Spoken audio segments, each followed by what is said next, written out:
ही आधीच बोलायचं असते, मला आता लक्षात आलं. ती नंतर मला शिवाय देते म्हणून मी आताच तू ऐक.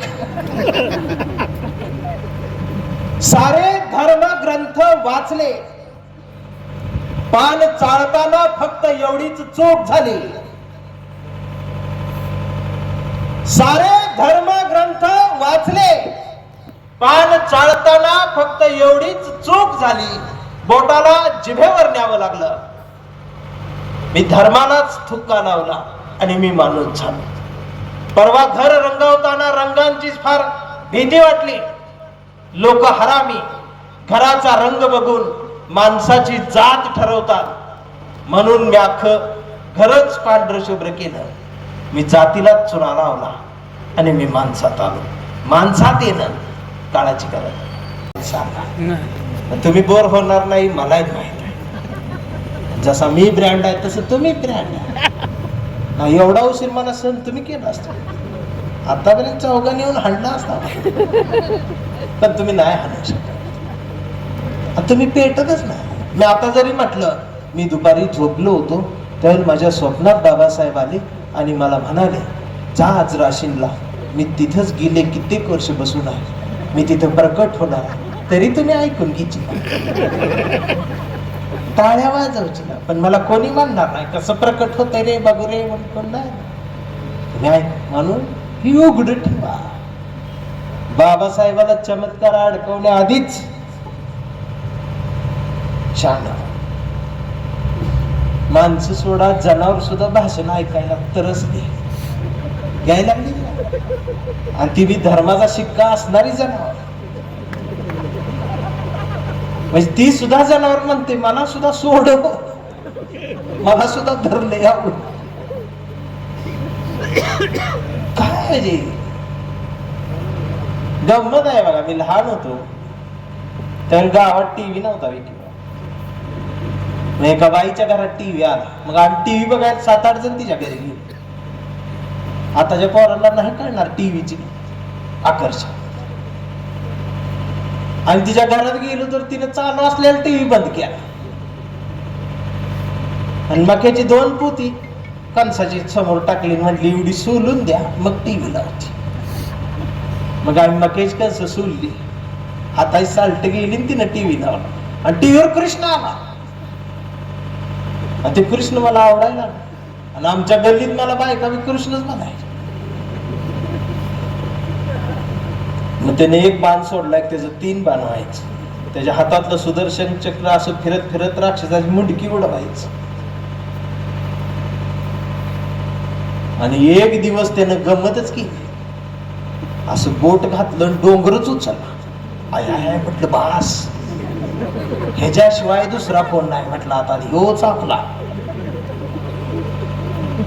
ह्याच्या एवढा मोठा जगात कोण. मग मी कृष्ण भक्त झालो. रविवारच्या डोक्याला मोर पीस लावून हिंडायला लागलो.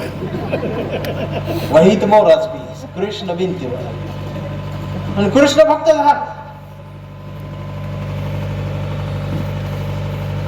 ज्या वेळेला शिकत शिकत शिकत वाचून शहाणा झालो, पुस्तकात मान गेली वाकली, त्यावेळी लक्षात आलं की एका बाजूला एका बोटावर डोंगर उचलणारा कृष्ण मोठा असेल,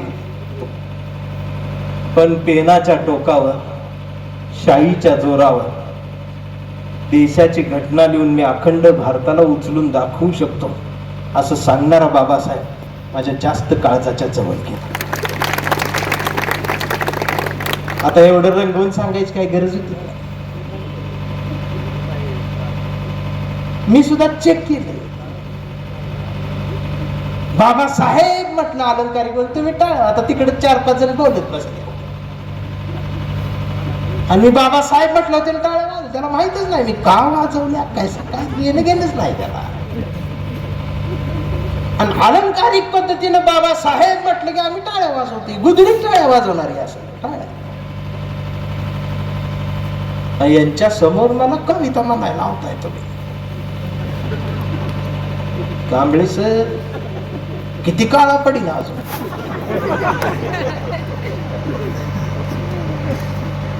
आपली कविता ब्रँड आहे हो.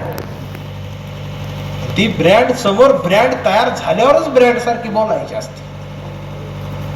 चौघ पण जण नाराज होते, तुम्ही चळवळी चचले बोलला, कविता काय आम्ही आलतो.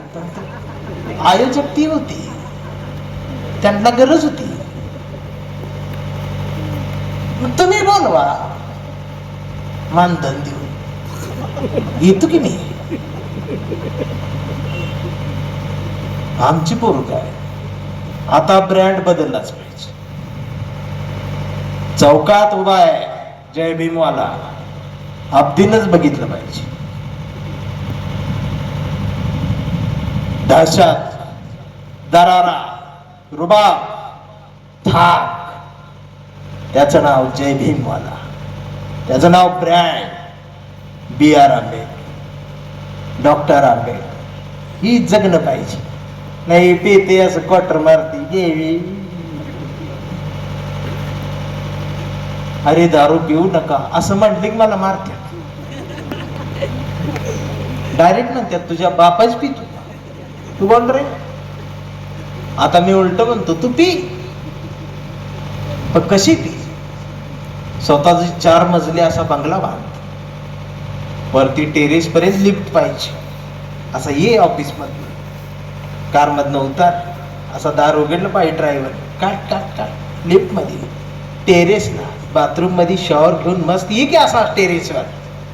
नाईट गाऊन घालून असतो ते उद्योगपतींचा, बस असा टेबला, मग तुझा ब्रँड टेबलवर, खंबा असा, आणि बायको अशी बर्फ घेऊन आली पाहिजे. मग तुझा ग्लास काढ असा टेबलवर ठेव, तुझा ग्लास सुद्धा असा पाहिजे. अख्ख्या राशीन मध्ये चर्चा पाहिजे, काय अलाटचा ग्लास आहे, ग्लास एवढा भारी पाहिजे. मग बायकोन बर्फ टाकू द्या, धर तुझा ब्रँड, लाव अशी गोटाला, चकण्याला काजू बदाम पुसरमय कापलेट, हवेतच गेली. मारके असा डोळे, खालनं गाव म्हटलं पाहिजे, साहेबांची बसायची वेळ आहे, आपण सकाळी बोलूया. नाही तर ही येते ती सडलेली शेंगदाण नाचलेली खारी डाळ घालून,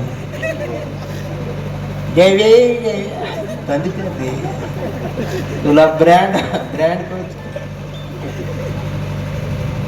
आणि ब्रँड जर जगायचा असेल तर पुस्तकात झुका.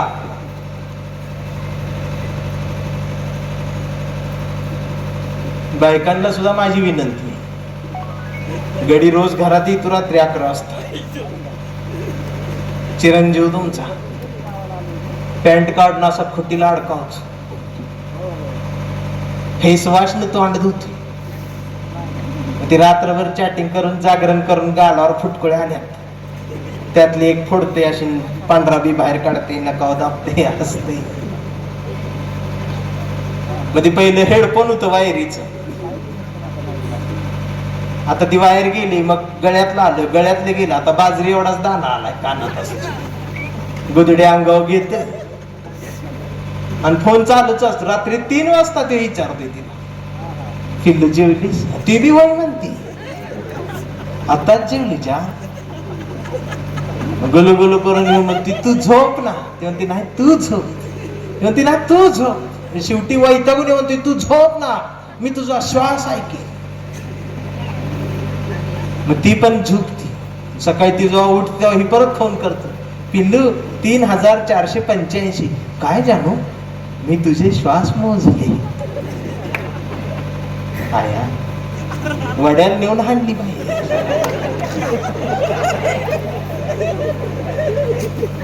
त्याला लय लागले माझे. गंमत अशी झाली, उठून बी जाते. आणि तू जर आता उठलास मधनच तर तू आयुष्यात न उठलास.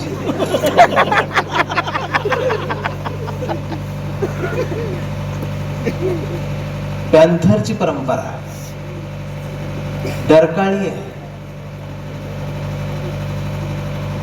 ही जुनी लोक बसली, त्यांना विचारा पॅन्थरचं दरार काय होता. एका शब्दात मुंबई बंद होत होती रे. कडून गल्लीतलं एक दार लावत नाही तुझ्या आवाजावर.